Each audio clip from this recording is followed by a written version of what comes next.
boogity, boogity, get up on your feet. Hey, welcome to the DW Show. Did you watch the Michigan race Sunday? I thought it was an okay race. I thought the ending was good. But did you notice something? That race was short. It was like 2.5 hours, 400 miles. It was under 3 hours. It was a very short race in time, 400 miles. But the cars are so fast and the pace was so fast, not a lot of cautions. The thing really just didn't take long to run. And I thought it was a pretty interesting race. What I was really thought was interesting was week after week we see this. I was thinking about, if we go back to Dover, Jimmy Johnson and Carl Edwards dominated Dover, but Matt Kenseth and Mark Martin run first and second because of pit stops, strategy, tires, a late caution, and those two cars that dominated the race, I don't remember where they finished, but they didn't win. If you think about Charlotte, cars that dominated the Charlotte race, but when the checkered flag fell, Kevin Harvick won. If you think about Sunday's race at Michigan, go back to Pocono. Denny Hamlin had a dominant car at Pocono, but when the checkered flag fell, he didn't win. Jeff Gordon did. Same thing at Michigan Sunday. Guys that dominated that race had the best cars. Kyle Busch, a number of guys. I can't remember all of them. Guys that dominated the race, they didn't win. All of a sudden, out of nowhere, comes Denny Hamlin. And Denny Hamlin's crew got him out of the pits first. They made a great pit stop, and he was able to hold off Carl Edwards and Matt Kenseth had dominated that race, one of the best cars in the show. But when it come time to win the race, the 11 car was there. Point being is it's so much strategy involved. Just because you have the fastest car, you're not winning these races. It's more pit strategy. How quickly you get in and out of the pits, what you do, gas, tires, fuel mileage. It's become a crapshoot every week. And so Michigan was no different. And I know it's an issue, 11 car wins, and what a mess they got themselves in at Michigan with the oil pans that they showed up with on their engines. Listen, and they had them on the cars, and they got there.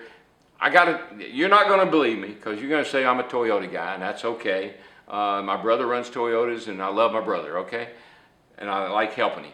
But that aside, they showed up at Michigan with some different kind of oil pans on their engines. Now, an oil pan is a pretty benign part. I mean, it hangs down underneath the engine. What could be illegal about an oil pan? I mean, it doesn't even have oil in it. It's not even an oil pan, really. It's just a tray that fits under the bottom of the engine. The engines are dry sumped. There's no oil in a pan. The oil is in a tank back in the trunk. It's pumped through the engine with a pump. And there's just a thing on the bottom of the engine where the oil pan would normally be to keep whatever oil flies around in there from falling out on the ground. So an oil pan is a pretty benign piece in my mind. But let me tell you what they did. And it was smart. And I like guys that are, I love guys that gamble on pit stops. I like guys that are that are out there thinking outside the box, coming up with something new, something different. Because, the creativity and all the rules and the tight box these guys are kept in, it's hard to come up with something new and different. And let me just sidetrack right here. People said, well, that they were illegal. That's technical, pretty technical. They didn't take the new oil pans, and by the way, they didn't weigh 50 pounds, they didn't weigh 100 pounds. I'm going to say that at the max they were about 20 pounds. A regular oil pan maybe weigh 10 pounds. These were a little bit heavier, maybe 20 pounds max. I held one of them. I picked it up, I looked at it, the workmanship was incredible. They probably I'm going to say they spent $50,000 building those oil pans. It was that kind of craftsmanship and that kind of workmanship. But they were not illegal. They just hadn't been taken to the R&D center and let NASCAR put their hands on them, look at them before they got to the racetrack.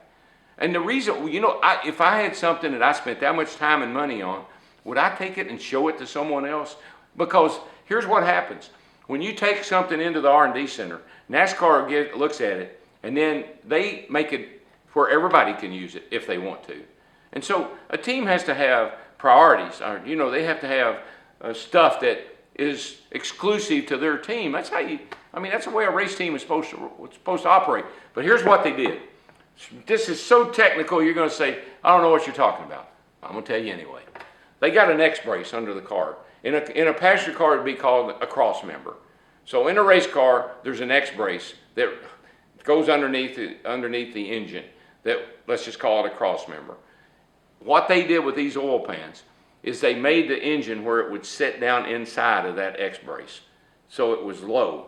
The engine set a little bit lower and it set flush. Everything, when you looked under that car, instead of something hanging down in the way, this is all lined up nice and smooth. Let's just say it was acting like a belly pan. So the advantage was not weight. The advantage was aero. What some of these guys have told me that what they've learned, you got too tight of parameters on the body. And so you can only do so much on a body. It's the undercarriage of the cars that they've been looking at lately. What hangs down in the way? What catches air? You know, you see the car go around the track and the nose is sealed off. Well, that's you don't want any air going under the car. But if air does go into the car, you don't want to hang on anything.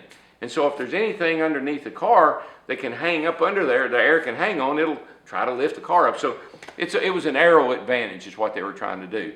And it was a beautiful piece of work. And I compliment them on what they were doing. And you can say that it was illegal or not. It just hadn't been approved. I would have done the same thing. I probably wouldn't have taken it in and said, look what I got. Look what I did. You just don't want to do that because you don't want other teams to get a hold of it. So that's a lot of crap about oil pans, but that's really what I think it is. A lot of crap about oil pans. And of course they got fined. NASCAR fined all 3 crew chiefs $50,000 and put them on probation. They put the car chiefs on probation, and they put Jimmy Maycart, the competition director at Gibbs, on probation. So you might say that's just a slap on the hand. Probation isn't anymore. When NASCAR puts you on probation now, you better walk a fine line, because probation used to be kind of like something that they would just say to appease people. Today, when they put you on probation and you get out of line, you might be out of there for a while. So everybody knows that. They've been warned. So anyway, enough about all that technical stuff. Good race. Denny Hamlin gets a win. I've been worried about that bunch, but they've gotten better and better the last few weeks. I think the hangover's over. I just tell you, been there, done that. In 1979, we lost the championship. 1980 was disastrous. It took us half a year to get our legs back up under us. And I think that's what happened to that 11 bunch. You're so depressed. You're so down. You're so disappointed that when this next year starts, you just can't get going. And it's taken them a few weeks, but that 11 team is back. And now, if they learned anything, and I hope they did, if they learned anything, last year, you know, they won 8 races. Most of them in the regular season. Maybe this year they're going to start off slow and save some of those big wins and some of that momentum for the end of the year. If they do, that's what the 48 team does. So you see the 48 spin out Sunday? He's done, right? He's toast. He's not going to win number 6, right? Don't fool yourself. That bunch is sly, man. And if you learn anything at all, just watch what they do. They struggle and people count them out, and Chad's mad and Jimmy's mad and they're done. But when those last 10 races start, they come alive. So if the 11 didn't do anything else, they blew it in the last 10 races last year. The 48 didn't. If you learned anything at all from last year, it's what you get that focus, get that momentum, and get those results in those last 10 races. That's how you win the championship. So we're going to Sonoma. Little wine and cheese. You bring the wine, I'll bring the cheese. Pour the wine, cut the cheese. We're going racing in Sonoma on the road course. Watch for Marcus Ambrose. I hope he learned. You know, every race you learn something. Every year you learn something. I hope he learned that you can't coast uphill. I mean, even if you're in Australia, do cars coast uphill in Australia? I don't think so. I hope he learned that, because that's something that'll stick with him the rest of his life. He had that race won until he cut the engine off, trying to save fuel. When you come around by the flag stand, a little left-hander and then uphill, and he cut the engine off at the wrong time and it wouldn't start, and it cost him a race. So this will be another one of those races where Montoya will be good, Marcus will be good. Tony Stewart will be good. Jeff Gordon will be good. That'd be my top 4. Pick a winner out of those, and then there'll be some surprises. Last year, Robbie Gordon finished 2nd. Robbie's a great road racer. And I think the road racing, it's all about strategy. You just got to figure out how many laps it is and break it down into like three stops or 2, whichever way you can make it work, and stick to that plan. And at the end of the day, you might find yourself in victory circle. Jimmy Johnson won the race last year, and he hadn't won a road race, and I give Chad a lot of credit for the strategy he used. Let's see who has the right strategy this week.